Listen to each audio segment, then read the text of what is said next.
చిన్నగన్పూర్ గ్రామంలో ఈరోజు 16వ వార్షిక మహాసభ సమావేశం నిర్వహించుకోవడం జరిగింది. అట్టి సమావేశానికి గాను ప్రతి చిన్న సంఘం నుండి 5 మెంబర్లు, అలాగే పాలకవర్గము, సిసి, వివోఏ అందరూ కూడా హాజరు కావడం జరిగింది. ఇట్టి మహాసభలో మన గ్రామ సంఘము సంవత్సరం పొడుగున అంటే 2024-25 సంవత్సరంకు గాను మనం చేపట్టినటువంటి కార్యక్రమాలన్నిటినీ ఆడిట్ నివేదిక ద్వారా వాళ్ళకి చదివి వినిపించడం జరిగింది. అలాగే రాబోయే సంవత్సరంకు గాను 25-26 సంవత్సరంలో గ్రామ సంఘం చేపట్టవలసిన కార్యక్రమాలు, చేయవలసిన కార్యక్రమాలన్నీ కార్యాచరణ ప్రణాళికను సిద్ధం చేసుకోవడం జరిగింది.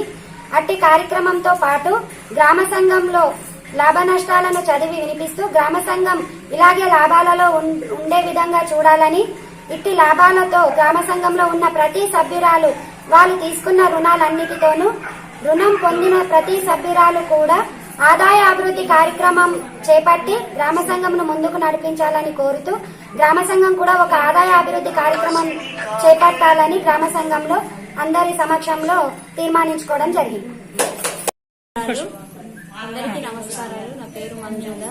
16వ వార్షిక మహాసభ విశ్లేషణందుకు లీడర్స్, సభ్యులు, పాలకవర్గము ప్లస్ సిసి గారు వచ్చినందుకు చాలా సంతోషంగా ఉంది. అయితే ఆడిట్ నివేదికను చదివి వినిపించడం జరిగింది. సంవత్సరం లెక్కలు రాబో సంవత్సరానికి ఇంకా ఏమేమి చేసుకోవాలనేది ప్రణాళికను సిద్ధం చేసుకోవడం జరిగింది. గ్రామ సంఘంలో కొత్తగా ఏమన్నా 2024 సంవత్సరంలో ఆదాయం వచ్చే పనులు గీట చేపట్టాలని మేము నిర్ణయం తీసుకున్నాము. సంఘ సభ్యురాలు గీట 5 లక్షల వరకు లోన్ తీసుకొని గీట సభ్యురాలు ఆ డబ్బులను వృధా ఖర్చు చేయకుండా ఆర్థిక అభివృద్ధుల కోసము వినియోగించడం జరుగుతుంది. అందులో లాభాలు ఉన్నాయి వాళ్ళకు. ఎందుకంటే సంఘంలో మహాసభ నిర్వహించడం జరిగింది. 2024-25 సంవత్సరం ఆడిట్ రిపోర్టును చదివి వినిపించడం జరిగింది. ఈ సంవత్సరము ఆదాయం ఎంతనో చదివి వినిపించడం జరిగింది.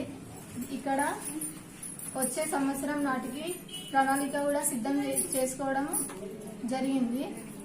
ఈ సమావేశానికి అధ్యక్షురాలు, గ్రామ సంఘం అధ్యక్షురాలు కె ప్రేమలత, జ్యోతి, విజయలక్ష్మి, ప్రియాంక, రాధిక, వివో, మంజుల, సిసి మేడం, సబితా మేడం గారు హాజరు కావడం జరిగింది.